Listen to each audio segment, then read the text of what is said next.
6월 6일 화요일 말씀 묵상을 시작합니다. 기도합니다. 하나님 아버지, 은혜를 감사합니다. 오늘도 귀한 말씀 주심으로 우리의 믿음의 길, 신앙의 길이 올바로 나갈 수 있도록 주장하여 주시옵소서. 주의 성령께서 오늘도 우리와 함께 하시사 잘 깨닫고 마음의 확신으로 새겨지게 하시고, 그래하여 그 말씀을 쫓는 복된 하루가 될 수 있도록, 복된 우리의 남은 삶이 될 수 있도록 도와주시옵소서. 예수님의 이름으로 기도드립니다. 아멘. 오늘 보실 하나님의 말씀은 로마서 6장 1절에서 14절 말씀입니다. 로마서 6장 1절에서 14절 말씀 봉독합니다. 그런즉 우리가 무슨 말을 하리요? 은혜를 더하게 하려고 죄에 거하겠느냐? 그럴 수 없느니라. 죄에 대하여 죽은 우리가 어찌 그 가운데 더 살리요? 무릇 그리스도 예수와 합하여 세례를 받은 우리는 그의 죽으심과 합하여 세례를 받은 줄을 알지 못하느냐? 그러므로 우리가 그의 죽으심과 합하여 세례를 받음으로 그와 함께 장사되었나니, 이는 아버지의 영광으로 말미암아 그리스도를 죽은 자 가운데서 살리심과 같이 우리로 또한 새 생명 가운데서 행하게 하려 함이라. 만일 우리가 그의 죽으심과 같은 모양으로 연합한 자가 되었으면 또한 그의 부활과 같은 모양으로 연합한 자도 되리라. 우리가 알거니와 우리의 옛사람이 예수와 함께 십자가에 못 박힌 것은 죄의 몸이 죽어 다시는 우리가 죄에게 종노릇하지 아니하려 함이니, 이는 죽은 자가 죄에서 벗어나 의롭다 하심을 얻었음이라. 만일 우리가 그리스도와 함께 죽었으면 또한 그와 함께 살 줄을 믿노니, 이는 그리스도께서 죽은 자 가운데서 살아나셨음에 다시 죽지 아니하시고 사망이 다시 그를 주장하지 못할 줄을 알미로라. 그가 죽으심은 죄에 대하여 단번에 죽으심이요 그가 살아계심은 하나님께 대하여 살아계심이니, 이와 같이 너희도 너희 자신을 죄에 대하여는 죽은 자요 그리스도 예수 안에서 하나님께 대하여는 살아있는 자로 여길지어다. 그러므로 너희는 죄가 너희 죽을 몸을 지배하지 못하게 하여 몸의 사욕에 순종하지 말고, 또한 너희 지체를 불의의 무기로 죄에게 내주지 말고 오직 너희 자신을 죽은 자 가운데서 다시 살아난 자 같이 하나님께 드리며 너희 지체를 의의 무기로 하나님께 드리라. 죄가 너희를 주장하지 못하리니, 이는 너희가 법 아래 있지 아니하고 은혜 아래 있음이라. 아멘. 앞에 5장에서 하나님의 은혜는 죄로 말미암은 부작용 설명했죠. 죄로 말미암는 부작용보다도 더 훨씬 크다.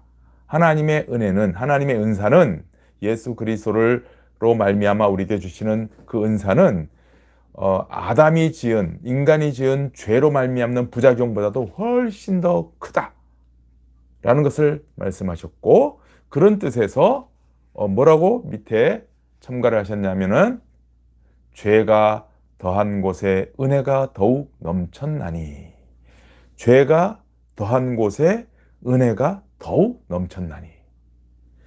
죄가 있지만 그보다도 은혜가 더 넘쳤다. 죄 때문에 은혜가 더 은혜된다. 뭐 이런 표현으로 이제 하고 있는 거죠. 그렇게 하자? 그러면 이렇게 주장하는 자들이 있다는 거예요. 은혜를 그러면 더 크게, 은혜를 더 크게 하기 위해서 우리 죄를 더 짓자. 이런 자들이 있다는 거죠. 네? 죄가 더한 곳에 은혜가 더욱 풍성히 넘쳤다라고 하니까, 그래?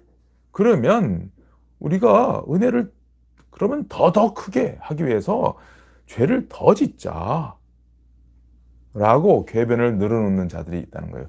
여기에 대해서 이제 그럴 수 없다. 그거는 정말 어리석고 바보 같은 짓 아니냐라는 거예요. 1절, 2절이. 그런즉 우리가 무슨 말을 하리요? 은혜에 더하게 하려고 죄에 거하겠느냐? 은혜가 더 하기 위해서 죄를 이거는 말도 안 되는 얘기 아니냐. 그럴 수 없느니라. 2절. 그럴 수 없느니라. 왜? 죄에 대하여 죽은 우리가 어찌 그 가운데 더 살리요. 응? 이제는 죄의 영역이 아닌 다른 영역으로 하나님이 옮겨나는데 왜 자꾸 옛날로 돌아가고 그렇게 하겠느냐라는 거예요. 죄에 대하여 죽은 우리가 어찌 그 가운데 더 살리요. 그거는 어리석은 얘기고 말도 안 되는 바보 같은 짓이다라는 것입니다. 그러면서 세 가지를 얘기합니다. 세 가지. 응? 그렇게 죄에 대하여 죽은 우리가 어찌 그 가운데 더 살겠느냐. 우리가 자꾸 이 쳇바퀴 돌듯이 이렇게 죄에서 벗어났으니 이제 다시 또 죄에 가면은 하나님이 또 구해 주시겠지. 또 죄에 가면 또 구해 주시겠지. 죄에 가면은 또 더 큰 은혜로, 죄에 가면 더 큰 은혜로. 이거는 어리석은 짓이다라는 거예요. 그렇게 하지 말고 오히려 이제는 죄에서 벗어나 더 전진해 나가는 하나님의 그 선하신 목적지로 향해서 전진해 나가는 일이 있어야 된다라는 것을 세 가지로 얘기합니다. 첫 번째는 뭐냐면은 예수 그리스도의 죽으심과 부활이 나를 어떻게 만들었는지를 보라는 거예요. 다시 말해서 우리는 예수 그리스도의 사역으로 말미암아 우리는 새로운 존재가 되었다. 새 사람이 되었다. 새롭게 되었다라는 것입니다. 그걸 세례로 얘기합니다. 3절부터 무릇 그리스도와 합하여 세례를 받은 우리는 그의 죽으심과 합하여 세례 받은 줄 알지 못하느냐? 그러므로 우리가 그의 죽으심과 합하여 세례를 받은 그와 함께 장사되.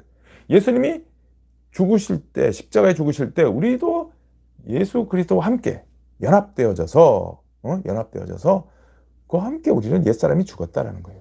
그리고 예수님이 부활하실 때 살리심과 같이 또한 우리가 새 생명 가운데 생하게 하려면 예수님이 부활하실 때 우리도 거기에 연합되어서 새로운 생명으로 다시 살아난 거다. 5절 만일 우리가 그의 죽으심과 같은 모양으로 연합한 자가 되었으면 또한 그의 부활과 같은 모양으로 연합한 자도 되리라. 우리가 알거니와 우리의 옛사람이 예수와 함께 십자가에 못 박힌 것은 죄의 몸이 죽어 다시는 우리가 죄에게 종노릇하지 아니하려 함이니 이는 죽은 자가 죄에서 벗어나 의롭다 하심을 얻었습니다. 우리가 신분이 바뀌었다는 거예요. 영역이 바뀌었다는 거예요. 예수님이 십자가에 죽으시고 부활하신 것이 예수님과 연합되어서 옛사람이 끝장나고 새로운 사람으로 이제 새롭게 되었다. 새 사람이 되었다. 우리의 존재가 이렇게 바뀌었다. 새롭게 되었다라는 것을 첫 번째로 얘기하고 두 번째는 뭐냐면은 더 분명히 그래서 죄에 대해서는 이제는 끝났다. 돌아볼 필요가 없다. 죄에 대해서는 이제 끝장이다. 끝이다. 더 이상 죄의 영역과 우리는 관계없다라는 것을 두 번째 얘기해요.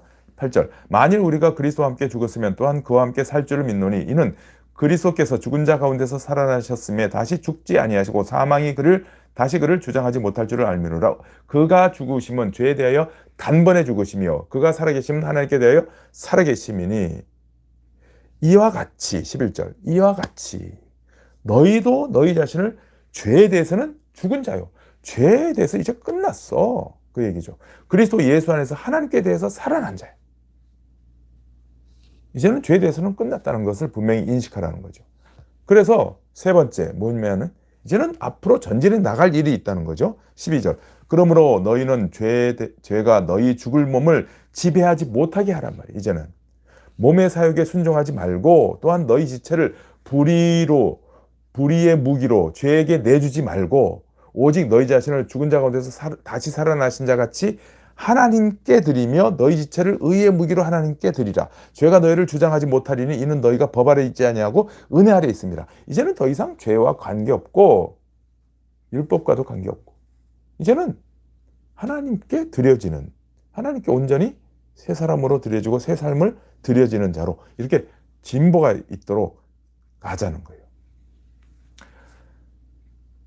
이걸 제가 예화를 들어서 쉽게 설명할게요. 제 동생이 우리가 이제 춘천에 한번 살았거든요. 춘천에 이제 가난하게 살았어요. 여기저기 이사를 다니다 보니까 춘천에 가서 살았는데 춘천에서 어린 시절 제가 뭐 초등학교 한 3, 4학년?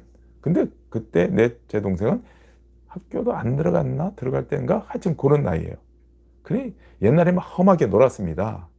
막 나가서 그냥 땅바닥에 막 진흙바닥에 막 뒹굴고 막 시궁창 같은데 막 포복도 하고 막 이러면서 엄청 이제 그 험하게 놀았죠. 지저분하게. 근데 우리 어머님이 중현아, 성현아 이제 우리를 불렀어요. 근데 오는데 막 지저분하죠. 더럽고. 이게 뭐냐 너희들 이러면서 이제 우리를 데려가 가지고 이제 수도가에서 막 씻겨진 거죠. 깨끗이 씻기고 이제 깨끗하게 닦아주시고 옷도 갈아입히셨어요. 새 옷으로 갈아입히셨어요. 어떻게 하려고? 이제 외식하러 밖으로 이제 파티하러 가려고요. 그리고 이제 씻기셨어요. 그런데 제 동생이 없어졌어요. 안 보여. 어디 갔나 봤더니 다시 그 시궁창에 가서 또 뒹굴고 있는 거예요. 그럼 어떻게 돼요? 어머니가 다시 씻겨주시기는 하죠. 다시 씻겨주고, 응? 근데 두드려 패죠, 그냥. 응?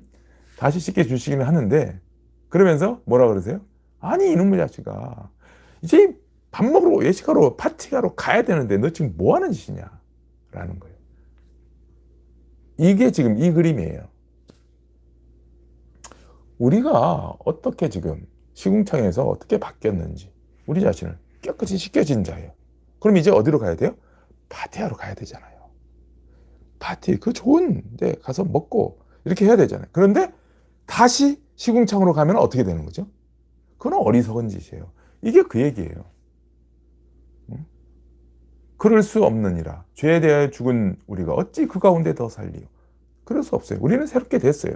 그래서 이제 끝났어요, 저쪽은. 어디로 가야 돼요? 파티장으로 가야 돼요. 그 얘기예요. 그래서 13절 또한 너희 지체를 불의의 무기로 죄에게 내주지 말고 오직 너희 자신을 죽은 자 가운데서 다시 살아난 자 같이 하나님께 드리며 너희 지체를 의의 무기로 하나님께 드리라. 이제 우리는 새롭게 살아야 되는 것입니다. 예수 그리스도로 말미암아 우리에게 주어진 이 복음으로 말미암아 우리가 거듭나게 되고 새로운 사람이 되어서 이제는 새 삶을 이전 것은 과거는 지나갔으니 청산하고 새 삶을 새롭게 힘차게 살아가는, 그래서 하나님 나라 멋진 백성이 되어지는 귀한 일들이 있기를 주님의 이름으로 축복합니다. 기도합니다.